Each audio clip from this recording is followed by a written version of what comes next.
안녕하세요. 사랑하는 성도님. 오늘은 6월 1일 6월 초하루입니다. 오늘 초하루 새벽 예배에 또 참여하시기도 하고 또 참여하실 수 없는 분들은 또 묵상으로 함께 참여합니다. 오늘도 6월의 첫날 말씀으로 시작하고 이 한 달 주님의 은혜와 평강과 사랑이 우리 삶과 가정에 또 우리 교회 위에 넘치기를 축복합니다. 부활의 주님이 우리와 함께 하십니다. 우리와 함께 하시는 주님을 찬양합니다. 내 영혼이 주님을 찬양하며 기뻐합니다. 내 영혼이 주님을 찬양합니다. 기도하겠습니다. 주님 감사합니다.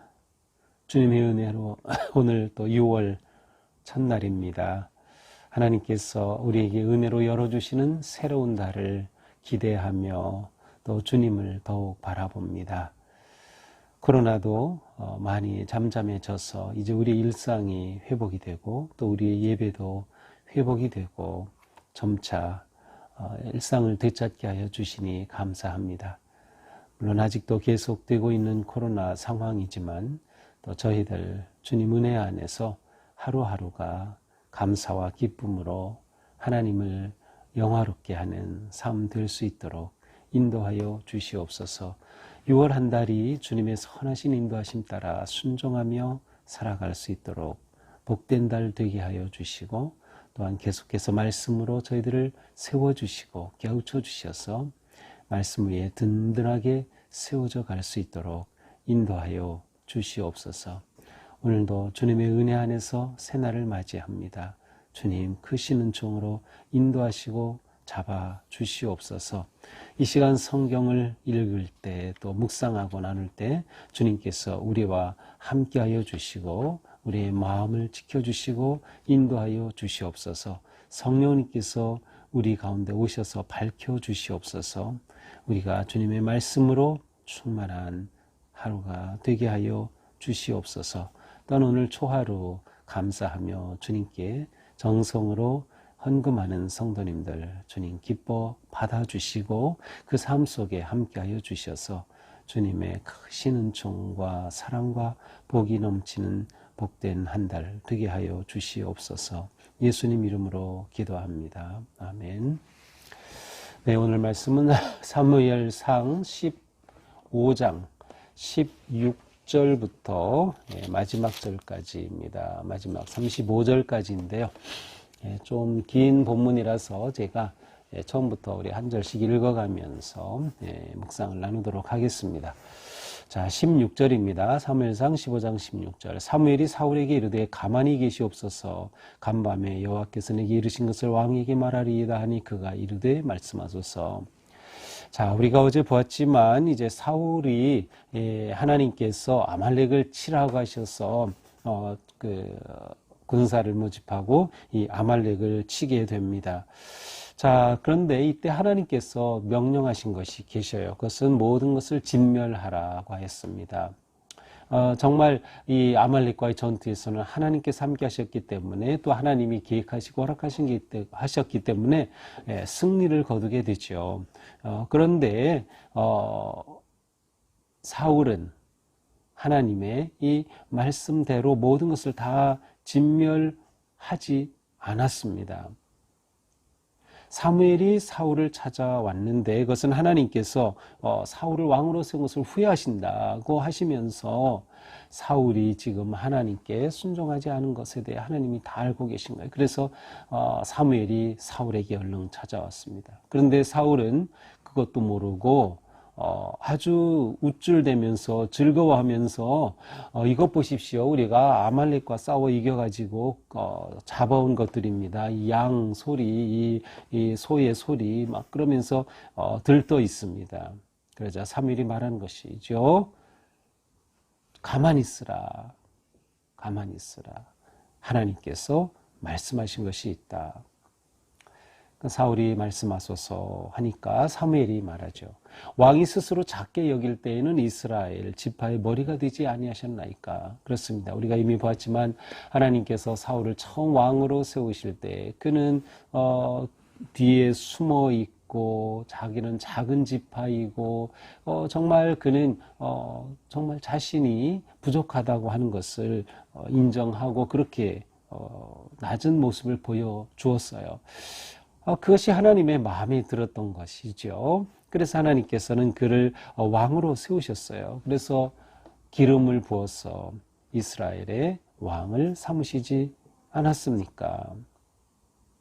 또 이렇게 아말렉을 치라고 하나님께서 그 길로 인도하여 주시고 이 놀라운 승리와 영광을 주신 것이 아닙니까? 그런데 19절 어찌하여 왕이 여호와의 목소리를 청종하지 아니하고 탈취하기에만 급하여 여호와께 악하게 여기시는 일을 여호와께서 악하게 여기시는 일을 행하였나이까?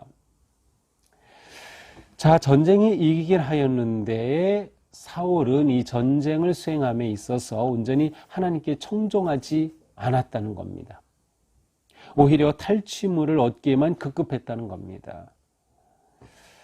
하나님께서는 모든 것을 진멸하라 그랬는데 이 아말렉과 싸우면서 보니까 아주 살찐 양이 있고 뭐 소가 있고 대단합니다. 그러니 이거 죽이지 않고 진멸하지 않고 이거를 다 남겨둔 겁니다. 더군다나 아말렉의 왕도 지금 살려둔 상황입니다. 포로로 잡고 있는 상황이죠. 이렇게 말하자 사울이 말합니다. 나는 실로 여호와의 목소리를 청종하였다. 자기는 하나님께 순종했다고 말해요. 그러면서 여호와께 보내신 길로 가서 이 아말렉의 왕 아각도 제가 끌어왔고 아말렉 사람들을 진멸하였습니다. 다만 백성이 마땅히 멸할 것 중에서 가장 좋은 것으로 길갈에서 당신의 하나님 여호와께 제사하려고 양과 소를 끌어왔나이다. 지금 사울은 핑계대고 있어요. 다 진멸하지 않고 양과 소 가지고 온 것에 대해서 자기가 했다고도 하지 않고요. 백성이 그렇게 했다. 백성 핑계를 댑니다. 또 좋은 것으로 가져온 것은 이것으로 하나님께 제사하려고 하는 것입니다. 라면서 하나님께 제사 드리려고 이 좋은 것을 남겼는데 이 잘한 게 아니냐 라면서 자기는 하나님께 청종하였다고 변명하는 거죠. 그러자 사무엘이 말하죠. 22절 여호와께서 번제와 다른 제사를 그의 목소리를 청종하는 것을 좋아하신 같이 좋아하시겠나이까? 순종이 제사보다 낫고 듣는 것이 수량의 기름보다 나으니. 아주 유명한 말씀이죠. 우리 이거 잘 알죠. 순종이 제사보다 낫다. 당신이 그렇게 여호와께 제사 드리겠다고 그걸 가져왔죠. 그러나 그것은 잘못된 것입니다. 하나님께 순종하지 않은 거죠. 다 진멸하라고 했으니 하나님께는 순종이 제사보다 더 낫습니다. 청종하는 것이, 말씀을 듣는 것이 수량의 제물로 드리는 이 기름보다 더 나은 것이죠. 라고 말하는 것입니다. 자, 여기서 우리가 생각할 것은 하나님께 이 아말렉과의 전쟁에서 진정한 제사는 무엇이었는가 하면 모든 것을 진멸하는 것이었어요. 이 진멸은 아말렉이 하나님의 백성들을 처음 공격했고 하나님의 뜻을 거역한 그러한 죄에 대한 하나님의 심판이죠. 따라서 이 전쟁에서 모든 것을 진멸할 때 그 진멸한 것이 하나님께 제물이 되는 셈이에요. 다 그것은 하나님께 속하였다라는 의미에서 모든 것을 진멸하는 거거든요. 그것을 내 것으로 남길 수가 없어요. 그러니까 진정한 제사는 이렇게 모든 것을 다 진멸함으로 그것이 진정한 하나님의 제사가 되는 셈이에요. 그런데 사울은 거꾸로 좋은 것을 남겨두고 아주 나쁜 것은 죽였어요. 그러므로 결국 어떻게 한 셈이에요? 나쁜 것을 하나님께 제사로 드린 셈이에요. 좋은 것은 자기가 챙긴 거죠. 그 완전히 사울의 행동은 하나님을 거역한 것일 뿐만 아니라 망령되게 행한 것입니다. 하나님께 드려야 할 제물에 손을 댄 것과 같아요. 다시 말하면. 그러니 하나님께는 하나님의 말씀에 순종하는 것이 더 중요하겠죠. 이렇게 좋은 것으로 제사를 드린다고 해서 그것을 하나님이 받으실 리가 없는 것입니다.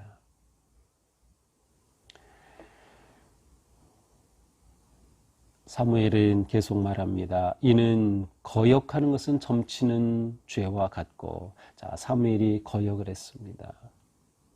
여기서 거역이라고 하는 단어의 의미는 지도자, 또 그것을 크게는 하나님, 지도자의 자리에서 내쫓고 자기가 그 자리에 앉는다는 의미가 이 거역에 담겨 있어요.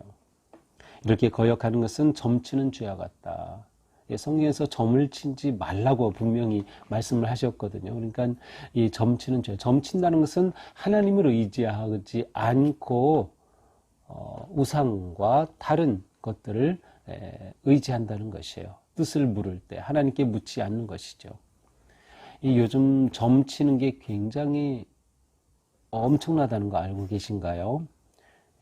우리는 별로 관심이 없는 것 같지만 점치는 사람들이 무진장 많습니다. 실제로 그 통계 조사 보면 1년에 한 번 이상 점치는 국민이 20%가 넘습니다. 그 중에 크리스찬도 굉장히 많이 있습니다. 이거 점치지 마세요. 재미로 한다고요? 아니요. 문화라고요? 아닙니다. 성경이 하지 말라고 한 건 하지 않는 게 좋아요. 재미로라도 하지 않는 거죠. 점집에 다니는 거 악한 것입니다. 자, 사무엘이 말하죠. 거역하는 것은 점치는 죄와 같다. 완고한 것은 사신 우상에게 절하는 죄와 같음이라. 완고하다는 것은 아주 자기 뜻이 너무나도 강한 겁니다. 하나님의 뜻도 들어올 수 없이 강한 거예요. 이렇게 완고한 것은 사신 우상에게 절하는 죄와 같다. 사신이라는 것은 거짓된 부질없는 신이라는 뜻이에요. 부질없는 우상에게 절하는 죄와 같은 것이다. 왕이 여호와의 말씀을 버렸으므로 여호와께서도 왕을 버려 왕이 되지 못하게 하셨나이다.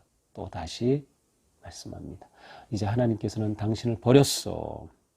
왜냐? 당신이 여호와의 말씀을 버렸기에 하나님이 버린 것이요. 자, 우리는 처음 이 사무엘을 통해서 그 2장 30절에서 그 엘리 제사장과 관계된 그 상황 속에서 하나님께서 이 엘리 제사장과 관계된 그 상황에서 주셨던 말씀 혹시 기억하나요? 하나님께서는 존중하는 자를 존중히 여기신다 그랬어요. 오늘은 거꾸로 하나님은 말씀을 버린 자를 버리시는 겁니다. 우리가 하나님을 존중히 여길 때 하나님이 우리를 존중히 여겨주시죠. 멸시하는 자를 또 멸시하신다. 사울은 하나님을 버렸기에 하나님께서 그를 버리시는 겁니다. 죄의 문제가 사울에게 있었던 것이죠. 자, 이 말을 듣자 사울이 드디어 말합니다. 24절. 내가 범죄하였나이다. 제가 죄를 지었습니다. 내가 여호와의 명령과 당신의 말씀을 어긴 것은 내가 백성을 두려워하여 그들의 말을 청정하였음이니이다. 네, 이실직고합니다. 제가 범죄하였습니다. 제가 이렇게 한 것은 제가 백성의 말을 백성을 두려워해서 그들의 말을 따랐기 때문입니다. 그러니까 이 말은 핑계가 또 담겨 있어요. 백성들이 전쟁에서 전리품을 얻는 걸 너무 좋아하니까 그거를 자기가 말릴 수 없었다는 거죠. 또 한편으로는 이것을 가지고 제사를 드리려고 하는 거. 지금 사울 속에는 어떤 생각이 있는가 하면 아각 왕을 살려두었죠. 그리고 제물을 위해서 총을 남겨두었다고 했죠. 이 전쟁을 마친 후에 이벤트를 하려고 하는 겁니다. 전쟁의 승리를 드러내면서 이벤트를 하려고 하는 거예요. 이 대단한 제물로 하나님께 제사를 드리고 그리고 아각 왕을 처형하는 그러한 어떠한 이벤트를 자기가 계획한 것 같아요. 제 생각입니다. 하나님의 말씀에 불순종하고 하나님께 드릴 제사를 이벤트로 만들어버리는 거죠. 이것이 사울이 얼마나 잘못했는가를 드러냅니다. 그러면서 사울이 구하죠. 지금 내 죄를 사하고 나와 함께 돌아가서 나로 하여금 여호와께 경배하게 하소서. 제가 잘못했습니다. 저의 죄를 사해 주시고 저와 함께 가서 이 제사 드리게 하옵소서. 이렇게 요청합니다. 그러자 사무엘이 말하죠. 나는 왕과 함께 돌아가지 아니하리니 이는 왕이 여호와의 말씀을 버렸으므로 여호와께서 왕을 버려 이스라엘 왕이 되지 못하게 하셨음이니이다. 하나님께서 버리셨는데 사무엘이 이 사울이랑 같이 가서 제사 드릴 이유가 없어요. 하지만 사울의 입장에서는 이 사무엘이 같이 가는 게 너무도 중요하죠. 왜냐하면 사무엘이 같이 가줘야 자기 체면이 서고 자기 권위가 살아있게 되는 거죠. 사무엘이 자기를 버리고 떠났다 그러면 백성들이 사울을 따르겠습니까? 그러니까 이 사울은 자기 체면, 자기 권위 이로 생각하면서 사무엘 저 같이 가서 예배 드려주십시오. 제사 드리게 해주십시오라고 말하는 거죠. 사무엘이 거절하죠. 그러자 어떻게 합니까? 27절 사무엘이 돌아서 가려고 하니까 사무엘이 옷을 잡았어요. 그리고 얼마나 세게 잡았으면 옷이 찢어졌습니다. 그러자 사무엘이 말하죠. 여호와께서 오늘 이스라엘 나라를 왕에게서 떼어서 왕보다 나은 왕의 이웃에게 주셨나이다. 당신이 내 옷을 잡아 찢어진 것처럼 그렇게 찢어서 당신에게서 빼앗아 다른 나은 왕의 이웃에게 줄 것이다 라고 말합니다. 그러면서 이스라엘의 지존자는 영원하신 하나님을 말하죠. 거짓이나 변개함이 없으시니, 여기서 변개함이 없다는 것은 마음이 바뀐다는 것인데 사실은 앞에서 하나님께서 후회하셨다 그랬죠. 그것과 같은 단어예요. 후회함이 없으시니. 그는 사람이 아니심으로 결코 후회하지 변개하지 않으심이냐. 자, 이것은 무슨 말인가 하면 앞에서는 후회한다 그러는데 여기서는 또 변개하지 않으신다는 건 무엇인가 하면 앞에서는 하나님께서 사울을 왕으로 세우신 것을 후회하신다. 그래서 인간의 그런 마음의 표현으로 하나님의 그 마음을 드러냈어요. 여기서는 후회하지 않으신다는 것은 사울을 이렇게 왕에서 이제는 왕의 자리를 더 이상 그에게 주지 않고 빼앗는 것, 왕위가 계속되지 못하게 하신 것에 대해 하나님께서는 딱 변개한 마음 변하지 않으시고 그대로 몰고 가신다는 그러한 뜻이죠. 이스라엘의 지존자는 거짓이나 변개함이 없으시니 그는 사람이 아니심으로 결코 변개하지 않으심이니이다. 하나님의 뜻이 확고함을 말합니다. 사울이 또 말하죠. 내가 범죄하였을지라도 청하옵나니 백성의 장로들 앞과 이스라엘 앞에서 나를 높이사 나와 함께 돌아가서 내가 당신의 하나님 여호와께 경배하게 하소서. 자, 사울 아직도 정신을 못 차리고 있어요. 그는 아직도 자기밖에 모릅니다. 사무엘에게 제발 나하고 같이 가줘서 나 체면 생기게 해주세요. 나를 높이고 나와 함께 돌아가서 내가 당신의 하나님 여호와께 경배하게 하소서. 자기밖에 몰라요. 사울이 얼마나 지금 그 마음이 변질되었는지를 잘 드러내고 있습니다. 자기를 높인다는 것은 하베드인데 무겁다는 뜻이에요. 영광이라는 뜻이에요. 그러니까 자기가 영광을 잃지 않도록 왕위에 있는 그 모습 지킬 수 있도록 같이 가달라는 거죠. 그런데 사무엘이 31절에 돌이켜서 사울을 따라가며 사울이요. 그래서 사무엘이 안 간다고 하더니 사울과 같이 가서 거기서 경배하게 했습니다. 아마도 이것은 사무엘이 볼 때 여기 사울을 버리고 가버리면 이스라엘이 국가적으로 흩어지고 이스라엘 백성들의 마음이 흔들리고 하는 것이 우려되었던 것일지 아니면 이제 더 이상 사울을 볼 게 아니기 때문에 마지막을 그냥 이렇게 같이 가준 것인지 어쨌든 사울과 같이 가주었습니다. 32절 사무엘이 이르되 너희는 아말렉 사람의 왕 아각을 내게로 끌어오라. 자, 같이 가서 경배하러 갔죠. 그런데 아각을 잡아왔죠. 아각을 내게 끌어오라는 겁니다. 아각이 즐거이 오며 이르되. 그래서 즐거이 온다는 표현은 좀 이해가 안 되죠. 근데 실제로 이 즐거이라고 번역된 단어는 결박되어라는 뜻이기도 합니다. 그래서 이 아각이 결박되어 온다라는 의미가 더 좋을 것 같아요. 이르되 진실로 사망의 괴로움이 지났도다. 사망의 괴로움이 지났도다. 완전히 이제 자기가 어떻게 될 것을 알고 내려놓은 것이죠. 사무엘이 이르되 내 칼이 여인들의 자식이 없게 한 것 같이 여인 중 네 어미에게 자식이 없으리라. 그러니까 아각이 아말렉의 왕 아각이 얼마나 주변 국가들을 침략하면서 사람들을 많이 죽였는지 그렇게 해서 여인에게 아들이 없게 만들었지 이제는 너의 어머니가 그렇게 될 것이다 라고 하면서 여호와 앞에서 아각을 찍어 쪼개니라.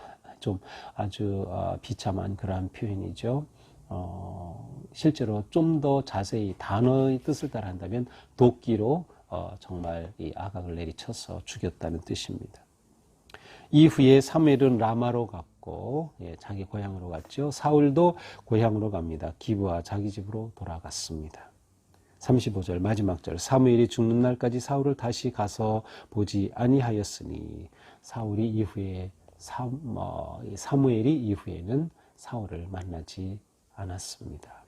그것은 사울을 위하여 슬픔이었고 사울을 위한 사무엘이 너무나도 슬펐던 거죠. 여호와께서는 사울을 이스라엘 왕으로 삼으신 것을 후회하셨더라. 자, 사울을 왕으로 세운 결과가 이렇게 슬픔과 후회라고 하는 단어로 정리되고 있습니다. 물론 이제 사울의 모습이 어느 정도 좀 계속되면서 다윗이 등장하게 되고 이제 점차 다윗의 이야기로 이제 넘어가게 됩니다. 자, 이것이 오늘의 말씀이죠. 자, 오늘 말씀을 보면서 우리는 하나님은 우리에게 무엇을 원하시는가를 정확히 볼 수 있어요. 무엇이겠습니까? 그렇습니다. 하나님은 우리에게 순종을 원하신다. 자, 그런데 순종이 제사보다 낫다. 이 말씀을 가지고 사람들이 오해를 하고 있어요. 어떤 분은 하나님은 예배보다 순종을 원하신다 하면서 예배를 굉장히 폄하하려고 하고요. 특별히 코로나 중에 이 예배에 모이려고 하는 것, 뭐 이런 것에 대해서 하나님은 순종을 원하시지 제사보다 순종을 원하신다. 뭐 이러한 말씀을 들이대는 사람들이 많이 있었어요. 근데 그것은 완전히 오해입니다. 여기서 이 말씀은 순종과 제사 중에 어느 것을 하나님이 더 좋아하시고 원하시느냐를 말하는 게 절대로 아닙니다. 굳이 말한다면 이렇게 번역하면 됩니다. 순종이 이처럼 당신이 불순종함으로 자기 멋대로 하는 제사보다 낫다라는 뜻입니다. 그리고 순종과 제사를 서로 대립되는 개념으로 볼 수가 없어요. 순종은 마음의 상태고요. 제사는 구체적으로 하나님께 드리는 행위입니다. 중요한 것은 모든 제사는 순종의 마음이 바탕이 되어야 하는 겁니다. 따라서 순종의 마음이 바탕이 되지 않은 당신이 사울이 지금 준비한 제사, 하나님께 불순종하고 좋은 동물들을 남겨놓았던 그것을 하나님께 제사를 드린다고 해서 하나님이 그 제사를 받으시지 않는다는 거죠. 왜냐하면 인간이 자기 중심대로 자기 멋대로 제사를 했기 때문에 그런 식으로 제사하면 하나님이 좋아하실 것이라고 하는 제사의 형식에 사로잡히기 때문이죠. 하나님은 우리의 제사를 너무도 기뻐하십니다. 우리의 예배를 원하시는 거예요. 예배자를 찾으시는 하나님이에요. 구약의 모든 것들을 보면 궁극적으로 하나님을 제사하고 하나님께 예배하는 것이 초점이지요. 거기에 순종이 빠지면 껍데기가 되는 겁니다. 그래서 오늘 본문의 말씀은 순종이 없는, 마음이 없는 제사 드리는 것 하나님이 원치 않으신다. 그것보다 하나님은 순종을 좋아하신다라는 말씀입니다. 그러므로 우리는 우리의 제사가 더욱 순종의 제사가 되게 하는 것이 중요합니다. 예배를 별로 중요하지 않다고 하시는 말씀이 절대로 아닙니다. 이렇게 말하는 사람들은 대체로 사울과 비슷한 마음 때문입니다. 자, 하나님은 순종을 원하시는데 사울은 불순종했습니다. 불순종의 이유가 무엇일까요? 가장 첫 번째는 교만이죠. 자기중심입니다. 교만은 자기의가 아주 강한 거예요. 내가 하는 건 다 옳다. 내 생각이 옳다. 당신 건 틀리다. 또 자기 존중이에요. 하나님의 영광이 아니라 자기 존중입니다. 자기 중심입니다. 자기 영광이죠. 따라서 하나님의 말씀도 자기 중심으로 해석하는 겁니다. 말씀도 자기 중심으로 해석해요. 그래서 자기 생각에 딱 맞고 자기 생각하고 같은 것 같으면 이게 정말 이 말씀이다 라고 하면서 하는 거죠. 이러한 교만은 불순종의 가장 큰 원인입니다. 불순종을 이끌어가는 것은 교만이죠. 또한 불순종으로 가는 것은 사울을 보니까 사람의 인정을 추구하는 경우입니다. 사람의 인정. 사울은 계속해서 백성들이 이렇게 했다. 자기들은 백성들의 요구를 자기가 들어줄 수밖에 없었다는 거죠. 사람을 의식하는 겁니다. 여론에 밀려가는 겁니다. 요즘 정치가 다 여론몰이죠. 여론몰이. 철학이 없는 거예요. 신념이 없는 거예요. 여론머리. 그것은 다 잘못된 거죠. 하나님 앞에 불순종의 길로 이끌어가는 겁니다. 우리는 사람을 배려해주고 이해하고 함께하는 것은 좋지만 사람을 의식해서는 안 된다. 하나님을 의식해야 되는 거예요. 하나님을 의식하기 때문에 사람을 의식하는 것은 괜찮아요. 그런데 하나님 의식하지 않고 사람 의식함으로 하나님을 의식하지 못하는 것은 잘못된 것이다. 또한 불순종으로 가는 이유는 이기심과 탐욕 때문입니다. 좋아 보이는 것 남기고 싶은 거죠. 하나님은 진멸하려고 하라고 하셨지만 이거 어떻게 남겨보고 싶었고 그렇게 남길 만한 핑계가 제사가 되었던 거예요. 그래서 핑계로 드리는 제사를 하나님은 원치 않으시는 겁니다. 하나님은 당연히 바른 제사 원하시는 거죠. 자, 그러면 우리는 어떻게 순종을 잘할 수 있을까요? 무엇보다 하나님의 말씀을 감사로 받아야 합니다. 하나님이 주신 말씀 진멸하라 하셨으면 그 말씀 그대로 감사함으로 받아들이는 거, 그대로 받아들이는 거예요. 그리고 그 말씀을 존중하는 것입니다. 그 말씀을 존중. 내 뜻과는 다를 수도 있고요. 어쩌면 내게 손해가 될지도 모르겠고 내게 부담이 될 수도 있어요. 하지만 그 말씀을 존중해야 하는 겁니다. 존중하게 되면 핑계 대지 않게 되는 거죠. 사람 눈치 안 본다는 거예요. 하나님 말씀이니까 하나님 눈치 보게 되는 것이죠. 그리고 중요한 것은 내 인생의 사명을 생각해라. 내 인생의 사명을 생각하라. 내가 왜 이 땅에 사는지, 하나님이 나를 이 땅에 보내신 이유가 무엇인지, 목적이 무엇인지를 우리는 생각하게 될 때 순종하게 됩니다. 우리가 이 땅에 존재하는 것은 무엇 때문인가요? 하나님의 나라를 위해서, 하나님을 사랑하고 이웃을 사랑하는 삶을 위해서, 하나님을 사랑하기에 예배하죠. 예배하기 위해서 순종하면 하나님이 기뻐하시는 제사를 드리게 되는 것이죠. 또한 우리는 결론을 생각해야 합니다. 인생의 마지막을 생각한다는 것은 굉장히 중요합니다. 마지막을 생각하고 본다면 지금 우리는 순종의 길을 기꺼이 걸어갈 수 있을 것입니다. 자, 오늘 말씀을 보면서 우리의 삶이 하나님께 순종하는 삶, 또 순종의 제사, 헌신의 제사의 삶, 하나님이 기뻐하시는 그러한 6월 한 달 될 수 있기를 주님의 이름으로 축복합니다. 기도합시다. 주님 감사합니다. 새 달을 맞으며 오늘 또 주신 말씀을 6월 한 달 동안 저희 살아갈 삶의 지침으로 삼겠습니다. 주님, 순종하는 저희가 되게 하여 주시옵소서. 말씀을 기쁨으로 받고 말씀을 존중하고 하나님의 마음을 생각하면서 우리가 진정으로 순종하는 길을 걷게 하여 주시옵소서. 순종하는 마음으로 온전한 예배를 드리는 저희가 되게 하여 주시옵소서. 우리의 삶이 하나님께 기쁨이고 하나님의 영광을 드러낼 때 우리의 삶이 또한 하나님 기뻐 받으시는 산 제물의 예배가 될 줄 믿습니다. 주님, 저희들을 그렇게 인도하여 주시옵소서. 예수님 이름으로 기도합니다. 아멘. 네, 오늘도 주님 은혜 안에서 우리의 삶이 순종 속에 기쁨과 소망이 넘치는 그런 복된 삶 되기를 축복합니다. 사랑합니다.